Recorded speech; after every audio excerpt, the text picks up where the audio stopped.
favor. 1.000.000 el que me traiga la cabeza de Alfredo García.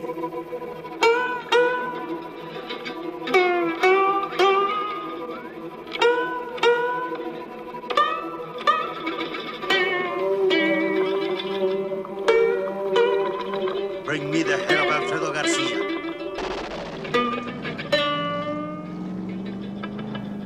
Tráiganmela. Il y a des réalisateurs qui sont plus passionnants que d'autres lorsque l'on plonge dans leur vie, lorsqu'on tente de démêler le vrai du faux, la légende de la réalité. Orson Welles fait partie de ceux-là, et, indéniablement, Sam Peckinpah aussi. Les histoires vraies sur lui sont encore plus passionnantes que ce qu'il voulait bien en dire. Il est dur d'être un homme chez les Peckinpah, dira sa sœur lors d'une interview, et en effet, il a été élevé à la dure. Pour calmer son côté rebelle, son père l'envoie chez les Marines. Pas sûr que ça ait vraiment marché puisqu'il gardera toujours un côté rotor avec le pouvoir et l'autorité. Il enchaînera les problèmes avec les producteurs et n'aura que très peu le final cut sur ses films.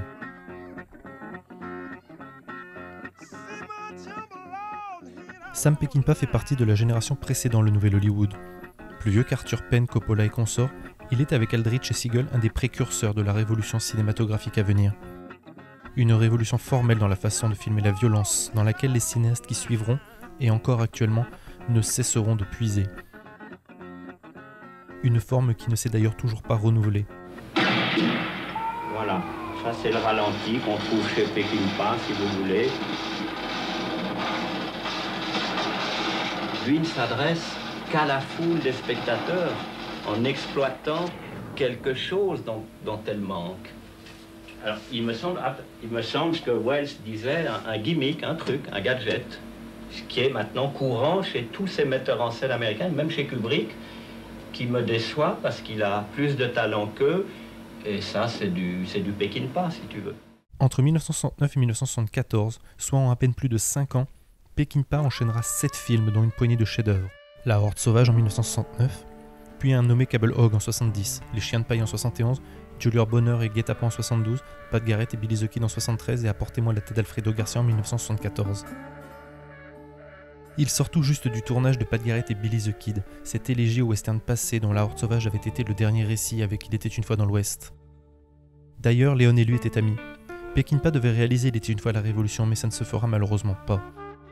Et si comme Léon, Peckinpah fait tant de films sur l'Ouest, ce n'est pas tant par nostalgie que par peur de la disparition de la fiction. Cette envie de sauver quelque chose de l'oubli.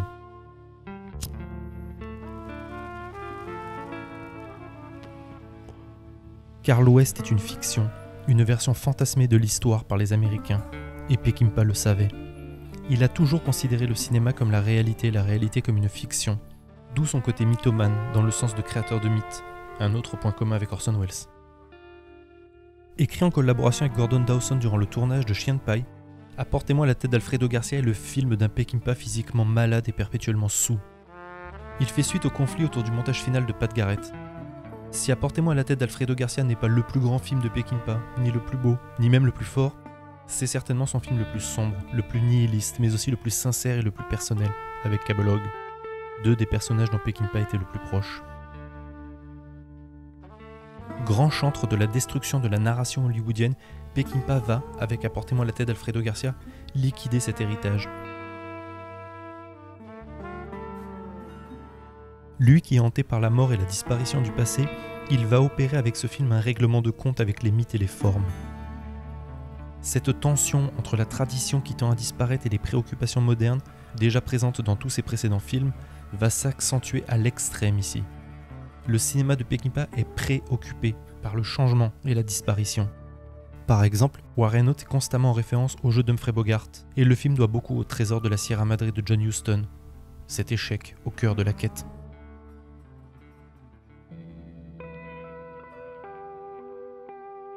Débutant comme un conte de fées, un vieux roi donne une mission à ses sujets, avec à la clé une récompense fabuleuse. Mais sous des atours de réalisme, le film bascule très vite dans un cauchemar où la logique de l'inconscient prime. Commençant dans le minable et le sordide, le film se transforme en véritable descente aux enfers. Selon Propp, le sens de la récompense dans les contes, un royaume et ou la main de la princesse, est de propulser le héros en haut de la hiérarchie sociale en reconnaissance de ses services, lui évitant de questionner l'ordre établi dont il bénéficie au final. Dans Alfredo Garcia, le personnage interprété par Warren Oates aborde sa quête de manière pragmatique. Comment ramasser cette tête et la récompense, avant d'être gagné par une préoccupation beaucoup plus abstraite, où il s'interroge sur le sens de sa quête. La récompense est si énorme que le bénéficiaire se sent en droit d'obtenir des explications. En d'autres termes, le héros remet en cause l'arbitraire de la quête qui d'ordinaire rend possible le conte, nous explique Samuel Blumenfeld. Il y a un parallèle intéressant à faire entre le syndicat du crime et le milieu du cinéma. Le meurtre final du patriarche tout-puissant peut être vu comme le rejet total des structures classiques dominantes, que ce soit la narration du conte de fées, tout comme les productions hollywoodiennes hégémoniques.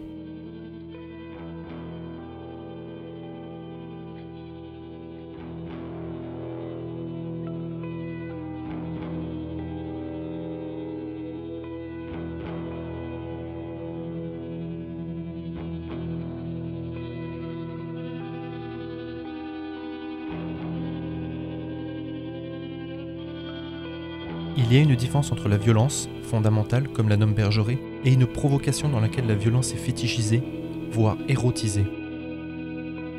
Peckinpah ne s'intéresse plus comme ses prédécesseurs à l'origine de la violence chez un personnage, ni même à ses raisons. Il veut regarder la mort en face comme le seul moment qu'il le mérite vraiment, nous dit Fernando Ganzo. Ce qu'on nomme baroque dans sa réalisation n'est au fond qu'un réalisme extrême, comme le soulignent Bertrand Tavernier et Jean-Pierre Courcedon.